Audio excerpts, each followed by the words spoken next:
Kita itu sedang masuk ke era baru, di mana semua itu berubah dengan sangat cepat. Perkembangan teknologi, baik artificial intelligence, metaverse, decentralized finance, semua itu berubah dengan sangat cepat. Dan gua rasa ini akan merubah cara kita hidup, cara kita bekerja, cara kita bertransaksi, dan bahkan cara kita menggunakan uang seperti yang kita tahu. Kita sedang masuk ke dalam dunia yang disebut dengan attention economy. Ini adalah dunia di mana Kylie Jenner itu bisa jadi bilioner dari jualan makeup lewat sosial media. Di mana Mr. Beast itu bisa bikin 100 juta dolar revenue dari jualan burger. Di mana Conor McGregor bisa bikin whisky senilai 600 million US dollar. Ini adalah era baru di mana attention itu adalah semuanya ya. Ini udah dibuktikan bahwa kita tahu banyak banget YouTuber bodoh yang dapat uang banyak karena dia bisa gain attention untuk dirinya. Ini adalah era di mana anak umur 20-an tahun ya, bahkan teman-teman gue ada yang gue tahu itu mempunyai income lebih besar dibanding banyak direktur-direktur dari perbankan yang ternama di Indonesia tanpa pengalaman kerja di korporat sekalipun. Kalian sekarang nonton ini di sini sekarang, kalian klik video ini itu karena kalian pengen belajar investasi. Jadi kalian dengerin apa yang bakal gue omongin secara detail karena gue akan ngajarin gimana caranya kalian manfaatin attention economy ini untuk dapetin uang yang nggak pernah kalian lihat sebelumnya. Di sini gue pengen transparan dan jujur sama kalian. Kalian bisa lihat gue seperti ini sekarang, bisa berhasil di bidang investasi. Itu bukan berarti kalian bisa tiru sama persis dan bisa dapat uang yang sama. Semua orang itu punya startnya yang beda-beda dan semua orang itu punya tujuannya yang berbeda-beda. Jadi kalian nonton video ini nggak menjamin kalian pasti bisa investasi. Karena seperti kalian tahu gue memang sengklek di kepala, gue udah mulai dari 15 tahun ya. Mungkin kalian masih main gundu, gue udah baca buku-buku tentang security analysisnya Benjamin Graham. Jadi gue udah belajar tuh cara valuasi perusahaan dari umur 15 tahun. Tapi gue jamin, kalau kalian nonton video ini secara detail dan kalian konsisten, walaupun mungkin nanti hasilnya nggak sesuai sama yang kalian mimpikan uangnya, tapi pasti ada hasil yang kalian bisa lihat di kemudian hari. Mungkin kalau kalian bandingin sama gue, kalian akan ngerasa oh terlalu jauh dan nggak bisa dicapai. Tapi di sini gue akan kasih contoh orang biasa, yaitu teman gue sendiri. Dia itu teman gue dari zaman dulu, makan warteg bareng segala macam. Dia mulai nyemplung di dunia kripto itu dari tahun 2020 ya. Jadi waktu itu dia kerja di salah satu perusahaan. Perusahaannya itu gajinya mungkin kurang dari 10 juta. Dia nggak tahu apa banyak, tapi dia mulai dengan 10 juta. Tapi dia konsisten dan disiplin ya. Jadi waktu itu gue pernah buka di HP-nya, screen time dia nggak buka salah satu exchange, itu 3 jam sehari. Dia benar-benar analisa, belajar ya. Gue sempat ajarin dia juga apa yang gue tahu ya. Sistem yang akan gue ajarin ke kalian tuh gue kasih tahu ke dia. Kalian tahu ini portfolio yang sekarang ya. Jadi portfolio dia berubah dari 10 juta sampai 1 miliar. Waktu itu dia mulai koleksi BNB itu dari harga 30-an dolar ya. Dan dia beli Solana pas masih murah banget. Jadi dia ubah 10 juta sampai 1 miliar. Kalian lihat di sini. Dan ini adalah orang biasa. Pinter-pinter banget juga enggak ya. Dan ini gajinya di bawah 10 juta. Jadi kalau dia bisa, gue yakin kalian juga bisa untuk mencapai 1 miliar pertama dengan strategi yang sama. Gue kasih ke dia, gue akan kasih ke kalian lewat step by step dari video ini. Jadi kalau kita belum kenalan, nama gue Timothy. Kalau kalian cari tentang investasi yang terbaik untuk pemula ya, yang nggak perlu bayar fee besar ke manajemen investasi, kalian nggak perlu mulai dengan modal besar dan cocok untuk pemula, ini adalah video untuk kalian. Di video kali ini, gue akan kasih kalian 3 sistem plug and play ya, yang gue yakin kalian akan ngalahin semua manajer investasi di Indonesia kalau kalian ikutin dengan detail. Jadi selama 20 menit ke depan ya, ambil buku, ambil kertas, kalian catat apa yang akan gue ajarin di sini. Karena kalau kalian bahkan nggak punya cuma waktu 20 menit untuk investasi waktu kalian untuk nonton video ini, ya gue rasa informasi yang gue taruh sini juga nggak akan ada gunanya. Buat kalian yang skeptis nonton video ini, gue kasih tahu bahwa ini adalah video yang gue bikin berdasarkan pengalaman gue sendiri. Gue udah mulai di dunia capital market atau jadi investor dari umur 15 tahun. Gue adalah founder dari Ternak Uang, salah satu edtech platform terbesar di Indonesia. Gue juga adalah co-owner dari klub basket IBL Bumi Borneo, dan gue adalah founder dari Akademi Kripto. Di sini gue akan tuangin semua isi otak gue yang gue tahu dari 7 tahun gue belajar di financial market dan di capital market dari pengalaman gue ya.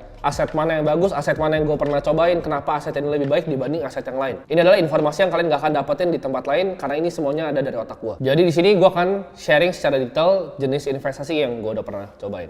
Dan gue akan cari investasi yang terbaik untuk pemula. Nah di sini gue punya 3 alasan kenapa menurut gue aset ini merupakan justru aset investasi yang terbaik. Yang pertama, aset ini itu beginner friendly. 2, uang dan talent banyak yang masuk dan industrinya itu sedang meledak. 3, aset yang paling memanfaatkan attention economy yang gue bahas di awal. Jadi ini aset yang benar-benar paling memanfaatkan yang namanya attention economy. Apa sih yang dimaksud sebenarnya dengan aset yang beginner friendly? Maksud gue itu adalah bagaikan kalian main game nih. Misal kalian main game, tapi di mode difficulty yang gampang. Bukan kalian mulai dari yang paling susah. Nah ini justru adalah alasan kenapa orang banyak mulai ke investasi, akhirnya keluar, kapok dan justru takut. Karena mereka ini masih pemula sebenarnya, belum ngerti banyak tentang investasi, ngelihat sekali nih workshop tentang ini cara bikin kos-kosan. Lalu kalian bikin kos-kosan pakai hutang pula ya. Kamar cuma 3, akhirnya nggak dibayar, bayar orang segala macam, makin pusing kepala dan akhirnya berhenti investasi. Atau bahkan kelas menengah ke bawah, setiap bulan gua akan coba nabung emas, emasnya banyak tapi nggak naik harganya, malah turun selama 10 tahun terakhir. Karena kalian mulai investasinya dari difficulty yang susah. Jadi gua ajarin kalian untuk cari yang difficulty gampang dulu, biar gampang sebagai pemula. Kalian mungkin tanya, kenapa kan nabung emas bagus, kenapa nggak dapat uang justru? Kalian lihatlah selama 10 tahun terakhir harga emas kemana? Nggak kemana-mana, malah turun, ya kan? Belum lagi kalian dicurangin sama toko yang jual emas. Kalian nggak tahu rate emas yang asli berapa, kalian dicurangin, pas kalian beli lebih mahal, jualnya lebih murah ke dia. Jadi banyak hal-hal seperti ini yang kalian harus perhatiin dalam kalian mau investasikan uang kalian. Karena kita cari duit itu susah. Jangan cari duit susah tapi hilangnya gampang ya. Tapi jangan salah, di sini gue bukan menjelekkan investor properti kos-kosan atau gue menjelekkan investor emas ya. Dua-duanya tuh bisa cuan luar biasa besar. Tapi ini kita balik lagi, difficulty scale-nya di mana? Gue punya teman yang punya kos-kosan ratusan, cash flow-nya gede banget per bulannya. Gue juga punya teman yang trading di XAUUSD itu bisa puluhan ribu dolar per harinya. Jadi ini semuanya bisa, cuman difficulty levelnya di mana? Kalau misalnya kita mau mulai, let's say punya kos-kosan, ya kan? Bilangnya pakai other people's money. Tetap kita butuh uang ya. Untuk apa? Untuk DP ya. Kita butuh uang dan modalnya besar. Barrier to entry-nya besar. Jadi sini gua akan cariin kalian aset yang paling gampang untuk mencapai 1 miliar pertama, tapi kita lihatnya secara objektif. Nah, baiknya sebelum kita resikokan uang kita yang kita capek-capek kerja untuk dapetin di investasi manapun, baiknya kita evaluasi dulu tiap-tiap asetnya ya. Jadi kita tahu asetnya jeleknya apa, bagusnya apa. Di sini gua akan kasih kalian 8 metode yang gua pakai pribadi untuk evaluasi sebuah aset. Yaitu ada liquidity, upside, inflation protection, scarcity, barrier to entry, diversification, regular income, dan transparency. Di sini gua akan jelasin 8 matriks tadi yang gua pakai untuk evaluasi dengan bahasa yang sangat sederhana biar kalian gampang ngertinya. Liquidity itu apa? Gampangnya gini, seberapa cepat cash kita bisa jadi aset dan aset itu bisa balik jadi cash lagi. Simpel ya. Liquid. Kalau misalnya rumah itu nggak liquid. Kita beli rumah perlu waktu untuk jual rumah. Kita beli mobil perlu waktu untuk jual mobil. Kita beli handphone perlu waktu untuk jual handphone. Kalau liquid itu apa? Contohnya kita beli saham. Besok kita bisa jual walaupun cairnya mungkin T+2. Itu termasuk liquid. Yang kedua, matriksnya yaitu upside. Kira-kira potensinya itu bisa seberapa ya? Returnnya bisa berapa persen dan long term capital gain-nya berapa. Yang ketiga, inflation protection. Apakah aset ini proteksi kalian dari inflasi atau enggak? Itu yang ketiga ya. Dan keempat, scarcity. Apakah aset ini langka atau enggak? Kelima, barrier to entry. Untuk pemula susah nggak sih untuk mulai investasi di aset ini? Apakah butuh modal yang gede? Apakah butuh perizinan yang ribet? Apakah berurusan sama hukum? Jadi barrier to entry-nya gede atau enggak? Di sini gue nggak akan masukin aset kelas kayak private equity karena itu terlalu tinggi mungkin untuk barrier to entry-nya. Yang keenam, diversification atau diversifikasi. Apakah aset ini bisa di-diversify atau enggak? Dan ketujuh, di sini ada regular income. Kalian bisa dapat income bulanan ya atau bunga bulanan dari aset ini atau enggak. Dan yang kedelapan adalah transparansi. Apakah aset ini transparan atau enggak? Oke, jadi kita pakai ya 8 matriks ini untuk ngejudge semua aset yang paling umum. Iya, gua tahu masih ada aset-aset kayak misalnya fine arts ya kan, seni lukisan, ada private equity, ada venture capital. Tapi di sini gua kasih yang paling umum yang kalian bisa akses aja. Oke, jadi langsung aja kita evaluasi bareng-bareng ya tiap asetnya dan kalian langsung lihat tabel di sini. Oke, kita langsung masuk aja ke tabelnya. Di sini ada saham ya, ada fixed income, ada real estate, ada gold, ada crypto. Fixed income itu obligasi ya, surat hutang. Jadi real estate itu adalah properti, gold itu emas, dan crypto ya.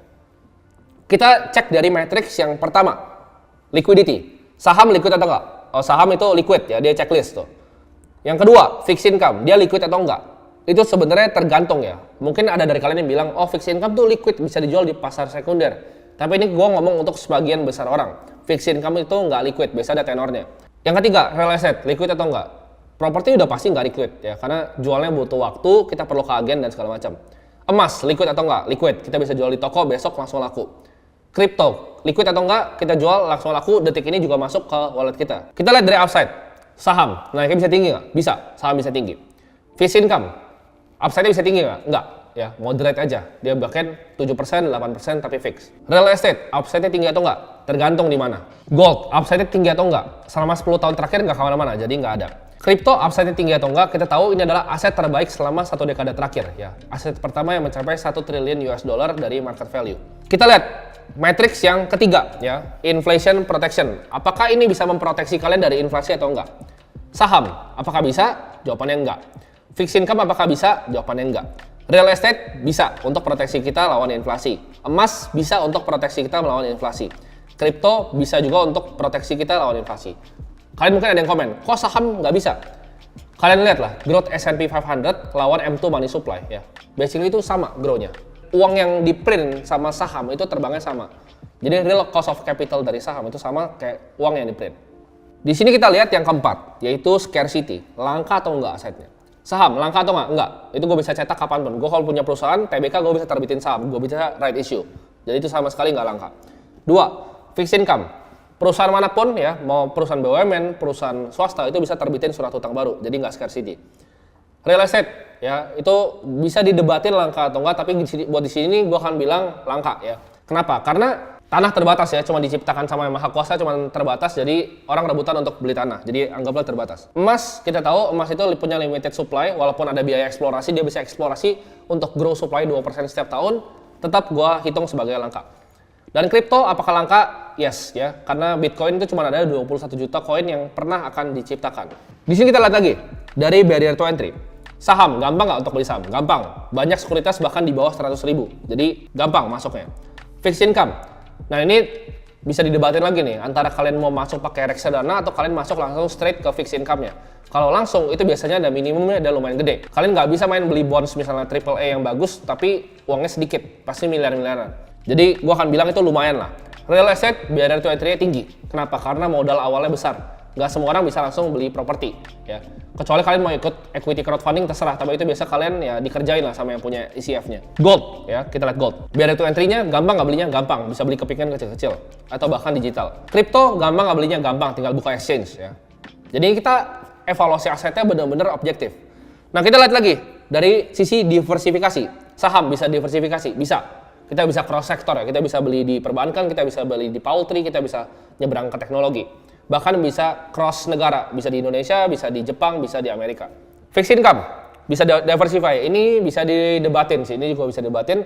Kalau kita bilang diversify antara kelas obligasinya bisa mungkin ya, yang mungkin AAA sama kita cari yang grade B yang lebih rendah, tapi bunganya lebih tinggi, kita diversify antara bonds yang benar-benar bagus, government bonds sampai corporate bonds yang junk bonds itu bisa diversify, jadi bisa. Real estate, ini sulit ya. Karena kalau kalian beli properti biasanya cuma beli satu, ya, karena mahal gitu. Kecuali uang kalian udah sultan gitu, kalian bisa diversify across negara. Contohnya, satu beli di Monaco, satu beli di Dubai, tapi itu kan tuh nggak mungkin lah. Kalian nggak nonton video ini kalau kalian bisa kayak gitu. Gold, emas, apakah bisa diversify? Enggak, ya cuma satu emas. Kripto, bisa diversify? Bisa. Kita bisa mau yang metaverse, mau yang DeFi, mau yang store of value, mau yang macam-macam itu bisa di-diversify mirip dengan saham per sektornya. Nah, regular income, dapat uang bulanan nggak? Saham, bisa. Cari saham yang ada dividennya, kayak batu bara itu bisa dapat dividen. Fixed income, pasti dapat, karena ya itu tujuannya untuk dapat bunga. 3, real estate ya. Dapat nggak income bulanan? Dapat. Kita bisa punya apartemen, kita sewain. Gold ya. Bisa nggak dapat regular income? Nggak bisa. Ya gold beli emasnya doang. Kripto dapat income bulanan bisa nggak? Bisa, dari staking. Nah, yang seru nih, transparansi. Saham apakah transparan atau enggak? Kayak kalian mungkin tahu jawabannya ya. Kalian aja nggak bisa lihat kode broker, tapi bandar bisa lihat kalian punya. Ya. Ada yang tahu nggak kalian? Kalau trading kalian itu bisa di front run sama sekuritas kalian sendiri. Jadi ini bukan rahasia publik, tapi trade kalian sekuritas bisa lihat dan mereka bisa front run duluan semua trade kalian. Jadi apakah transparan? Gue nggak yakin. Karena kalian aja nggak bisa ngeliat DPS orang kok, tapi mereka bisa lihat kalian punya barang. Kedua, fixed income, apakah transparan? Ini gue nggak usah contohin pakai yang Indo ya, karena di Indo ntar bahaya gue. Jadi gue contohin pakai di luar yang udah kejadian. Kita lihat Goldman Sachs terbitin bonds ya, 1MDB fund-nya dari Malaysia. Itu apa yang terjadi? Ditipu kan? Jadi apakah bonds transparan? Nggak juga. Dia bisa bohong bikin untuk ini, tapi untuk cuman raise capital doang. Itu bonds. 3, real estate, apakah transparan? Yakin nggak lo transparan? Lo punya tanah nih, ya kan?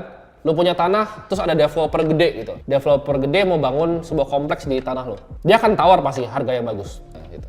Jadi apakah transparan? Nggak juga. Terus ntar dia pakai berbagai macam cara lah untuk keluarin lo dari lahan lo sendiri. Jadi tanah lo apakah punya lo belum tentu gitu.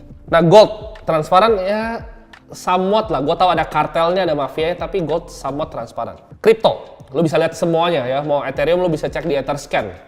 Lo mau lihat Bitcoin, lo bisa lihat di Block Explorer-nya. Semua on-chain dan transparan, lo bisa lihat semua transaksinya. Justru orang yang bilang kripto tuh dipakai untuk trafficking orang, dipakai untuk kejahatan ilegal, itu orang paling bodoh. Kenapa? Karena kripto tuh justru paling gampang untuk kalian track ya, gampang banget untuk kalian track. Nah jadi kan dari tabel ini kalian udah lihat nih kira-kira, dan kalian tinggal judge sendiri aja. Ini evaluasi gue pribadi ya. Jadi ini tabel kalian nggak akan ketemu di mana-mana, karena 8 matriks ini yang gue cari. Karena waktu itu gue ibaratnya dalam pursuit lah, gue pengen mencari aset kelas yang terbaik untuk diri gue sendiri.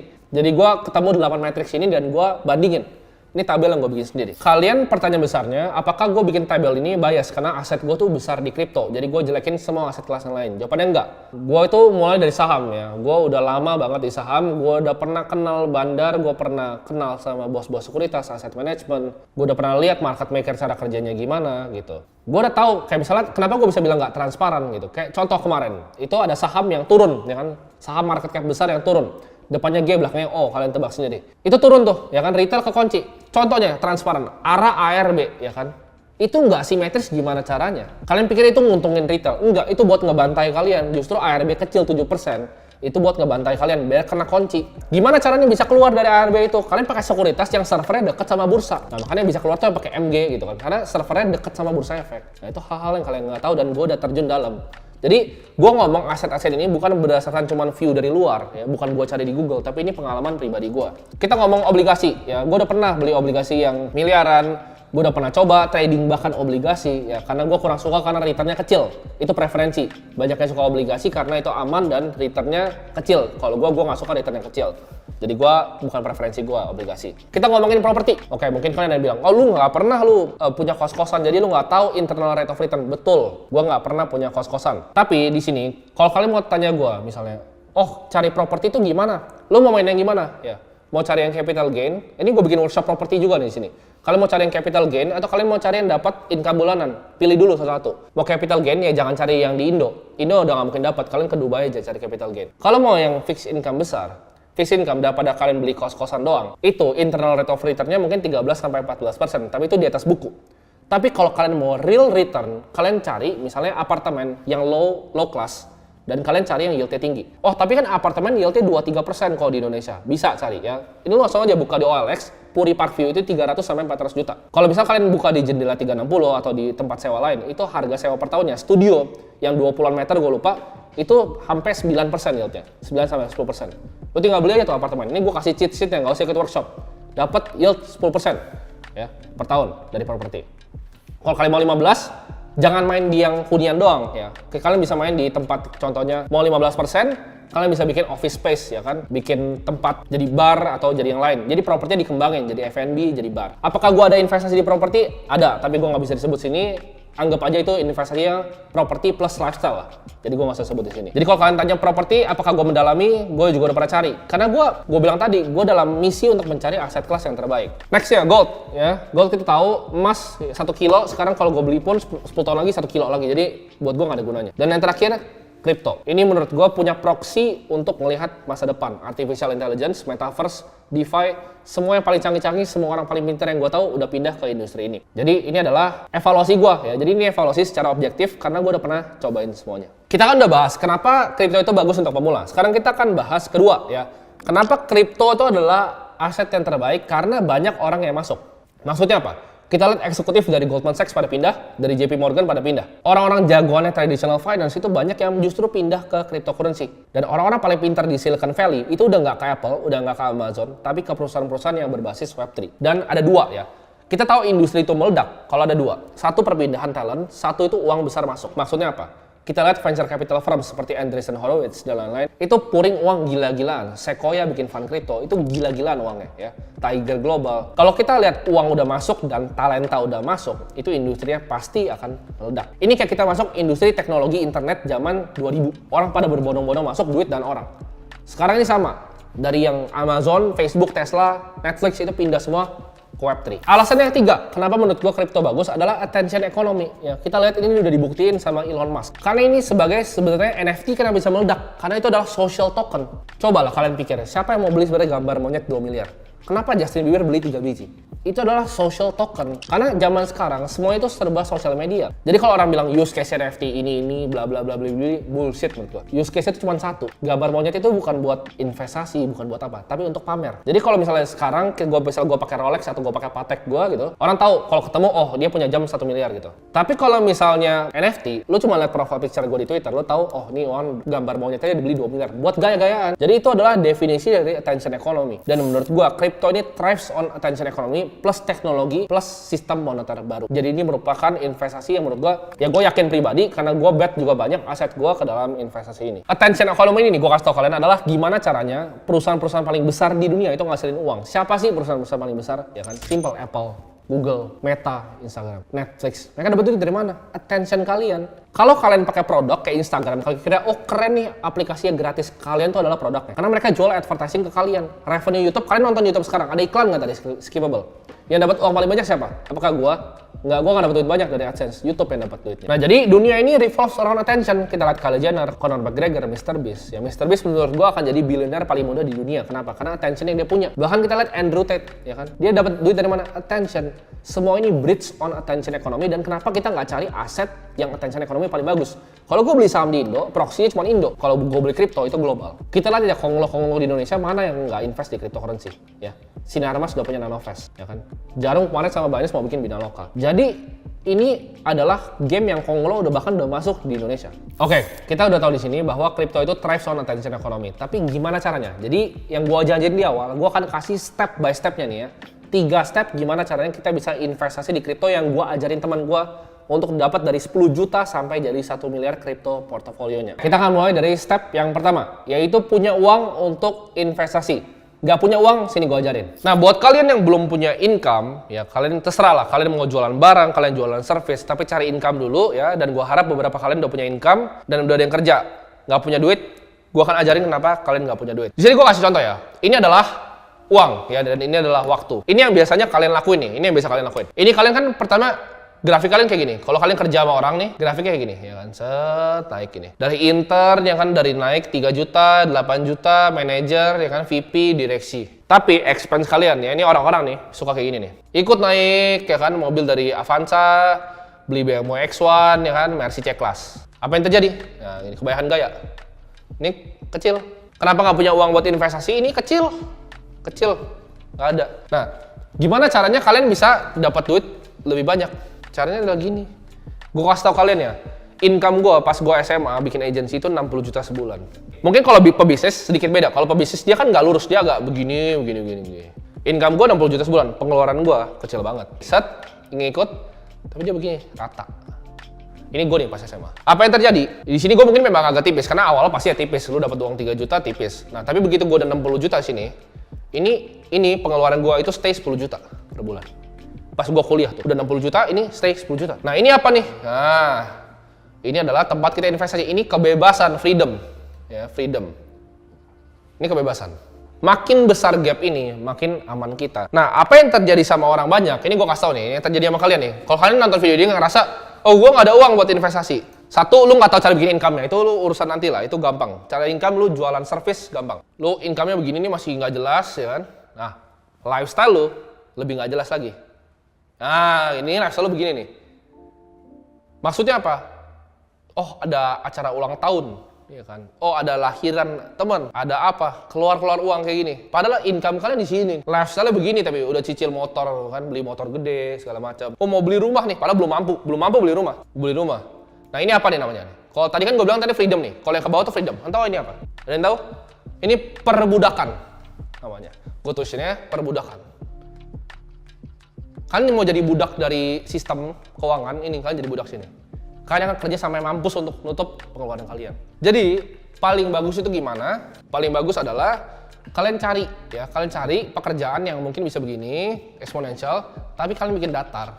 Tapi ini susah, bos. Percaya gue, ini susah banget. Kan yang gue pelajarin, kenapa gue bikinnya gini? Kenapa ini gue bikin turun? Lihat kan? Selalu bisa gue bikin begini, atau bahkan beginilah. Ini tahu susah, begini ikut naik gini lah. Ya. Kenapa nggak pernah bisa turun, tapi income turun? Kita sebagai manusia, income tuh bisa fluktuatif. Tapi expense, pengeluaran tuh nggak bisa diturunin. Lu percaya nggak? Kalau lu naikin lifestyle lu 100 juta sebulan, itu nggak akan pernah bisa turun. Karena manusia tuh nggak bisa turunin hal yang dia udah bisa enak dapat. Lu bisa hidup 10 juta sebulan, percaya gua. Lu nggak akan bisa turunin. Jadi ini bullshit bang. Nanti saya turunin. Kalau financial advisor akan kasih kali ini, oh ini saya turunin nih, saya turunin. Kenapa? Karena dia nggak pernah punya duit, makanya jadi financial advisor. Tapi kalau kita lihat di sini, ini pasti selalu akan naik ya. Ini selalu akan naik, tapi nggak apa-apa. Gue juga jujur ya, gue buang duit itu ratusan juta sebulan. Gue buang 100 juta. Tapi gue udah investasi M sebulan, ya bohot lah sini, ya kan? Oh, ini adalah kebebasan gue untuk berinvestasi. Nah, terakhir yang gue mau kasih tahu ke kalian tentang investasi nih, ya. Ini sama, waktu dan uang. Kalau investasi, grafiknya seperti ini. Investasi kan nggak akan pernah begini nih, ya kan? Nggak akan mungkin.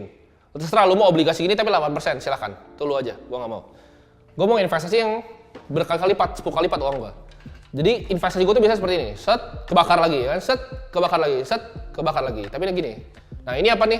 Ini adalah kekayaan gue. Ini adalah aset atau net worth. Gitu. Jadi nggak punya duit buat investasi, ikutin ini. Ya. Kalau masih nggak punya duit juga habis nonton ini udah mampus lah. Step 1 kan gimana caranya punya uang untuk investasi. Itu gue harap udah beres ya. Step 2 ya belajar cara analisa kripto. Nah gimana caranya kita bisa analisa sebuah cryptocurrency? Yang pertama kita lihat dulu dari market cap-nya. Itu market cap cari di mana? Dari coin market cap. Jadi market cap itu buat apa? Buat kita lihat size dan liquidity-nya. Lalu kita lihat juga trading volume-nya. Nah trading volume ini indikasiin apa? Yaitu demand dan liquidity dari tokennya. Di sini kita bagi kripto jadi 3 kategori. Big caps itu di atas $1 billion. Medium cap itu 250 sampai 1 billion US dollar dan small cap itu under 200 million US dollar. Next, kita lihat tuh trading volume 24 jamnya itu volumenya gede atau enggak. Kalau udah, kita cek teknologi dan developmentnya. Kita lihat white papernya atau dokumentasi teknikal untuk cryptocurrency-nya untuk ngerti teknologinya. Abis itu, kita lihat adopsi dan juga use case-nya. Cari, ada utilitas nggak di dunia nyata dan demand-nya ada atau enggak. Lu bisa cari jumlah transaksi di blockchain-nya dan jumlah developernya berapa. Lalu kita lihat komunitas dan media coverage-nya. Online forums kita browsing semua. Kayak Reddit-nya Air Cryptocurrency, social media, crypto Twitter, itu bukain semua. Follow orang-orang yang penting, kita cari informasi tentang kriptonya. Ini gue kasih contoh ya. Research yang sederhana. Ini gue bikin research tentang Polygon tapi sederhana biar kalian bisa ngerti. Kalian tiap kali mau invest di sesuatu, kalian harus tahu apa yang kalian beli. Jadi kalian bikin tesisnya, bikin researchnya. Contohnya gini, Polygon itu adalah decentralized blockchain platform yang didesain untuk support interoperability dari dua blockchains yang berbeda untuk enable scalability dan security dari decentralized application atau biasa disebut dengan DApps. Polygon itu adalah layer 2 solution yang dibuild di atas Ethereum network. Nah, Polygon ini punya market cap, kayak gue bilang tadi, kita lihat dulu. Market cap-nya 6 billion US dollar. Dan trading volume-nya 24 jam terakhir itu 172 juta dolar. Polygon ini dibuat di proof of stake consensus. Jadi kan ada dua kripto, ada proof of work, ada proof of stake. Konsensus algonya itu pakai proof of stake dan menggunakan network validator untuk secure blockchain-nya. Nah, Polygon sendiri itu didesain untuk support high transaction throughput dan low transaction fees. Bikin menarik buat DeFi dan aplikasi lain yang membutuhkan transaksi secara cepat dan murah. Polygon adopsinya itu bertumbuh signifikan dan dipakai sama banyak DeFi protokol seperti Aave, Compound, dan Balancer. Jadi kalian lihat nih, dipakai sama siapa aja dia. Polygon juga dipakai sama beberapa NFT marketplace seperti OpenSea dan Rarible dan beberapa games juga. Polygon itu punya teknologi yang kuat, development team yang aktif, dan adopsi yang signifikan. Jadi ini bisa unlock long term value untuk para token holdernya. Jadi itu adalah contoh analisa sederhana. Jadi sebelum kalian masuk ke investasi apapun, terserah mau di kripto, mau di saham, mau di properti, ilmunya bisa kalian pakai. Bikin tesis kalian terhadap kenapa kalian beli. Jadi kalian tahu apa yang kalian beli, begitu harganya turun kalian nggak panik. Kita udah bahas tentang analisa. Lalu step yang ketiga apa? Yaitu kita bikin portofolio. Ya. Jadi yang pertama punya uang untuk invest kripto, 2 kita analisa, 3 kita bikin portofolionya. Nah di sini gue akan kasih kalian pilihan ya.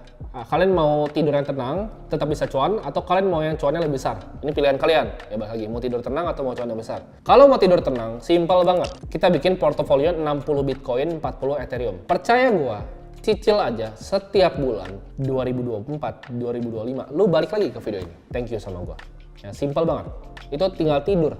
Set aja auto invest setiap bulannya. Nah, kalau kalian mau yang cuan, gimana caranya? Gua akan kasih tahu yang gua pribadi lakuin. Kita simple, kita bisa beli 30 Bitcoin, kita beli 20 Ethereum, 50%-nya kita cari research. Mau ApeCoin, mau Aave, mau Compound, Chainlink, ya, Polygon. Kita cari yang bagus, 50%-nya kita sebar. Mungkin 10-12 lagi. Tapi koin yang akan terbang di next cycle. Dan gue percaya 2024, 2025, apalagi ada halving yang udah mau deket nih. Waktu kita ngumpulin duit, Justru harusnya sekarang. Kalian paniknya itu sekarang. Bukan panik pas kripto itu 60.000 bulan panik. Enggak. Paniknya sekarang di saat kripto tuh harganya lagi turun-turunnya justru.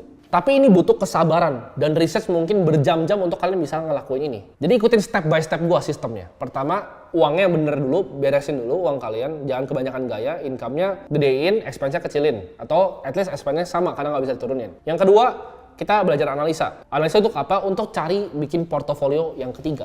Jadi udah pasti Bitcoin, Ethereum, yang lainnya kalian analisa, kalian cari. Ikutin 3 step sistem ini, gue yakin kalian akan jadi kaya dalam waktu 3 tahun. Nah, tapi pertanyaan sekarang, gimana caranya dapat hasil kayak teman gue tadi, yang portofolio dari 10 juta jadi 1 miliar? Apakah itu hoki doang, dia beli BNB sama Solana, atau memang dia jago? Jawabannya mungkin sedikit dari keduanya. Nah, oke, di sini sebenarnya gue ada 2 opsi untuk kalian yang nonton video ini. Opsi yang pertama, kalian lihat video ini, kalian pelajarin, kalian dengerin gue, kalian lakuin secara tekun ya. Kalian lakuin, terus kalian coba belajar sendiri. Tapi yang kemungkinan terjadi apa? Kalian pertama belajar coba research, oh apa itu DeFi, ya belajar gimana caranya staking koin, cara APY yang paling tinggi seperti apa, cara cari koin yang paling cuan seperti apa, build portfolio yang risk adjusted return-nya paling optimal itu seperti apa. Kalian cari-cari, belajar sendiri tentang kripto, tentang blockchain. Nah, tapi apa yang kemungkinan terjadi kalau kalian begitu? Kalian mungkin buang beberapa bulan dari hidup kalian ya. Begitu kalian udah ngerti, oh gila ternyata staking di sini bisa dapat return segini, udah ketinggalan. Itu mungkin justru opportunity cost-nya lebih besar untuk kalian. Tapi yang paling bahaya menurut gue bukan kalian belajar beberapa bulan terus akhirnya ngerti, ya kan? Nah, tapi yang paling bahaya adalah kalian berhenti.